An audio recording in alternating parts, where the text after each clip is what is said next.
For those of you still holding RKT and are looking for some sort of confirmation bias for Tuesday's earnings, last quarter, Bank of America and RKT actually netted the exact same amount. And over the next 2 years, RKT is looking at $20 billion worth of revenue profit. But Bank of America is worth $209 billion. RKT is only worth about 40 billion, and RKT and Bank of America are already bringing in the exact same revenue per quarter. And as far as profit goes, Rocket is making the same amount of profit as Amazon.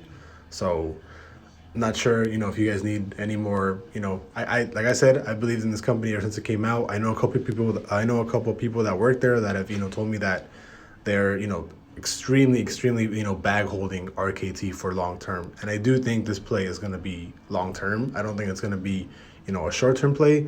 I am going to be bag holding for a while. This is not something, I know I've had a lot of you guys say, oh, just sell, throw it into NEO, whatever. No, like I've already done my analysis. I've done my, fundamentals. I know the company. I'm not going to throw this out the window.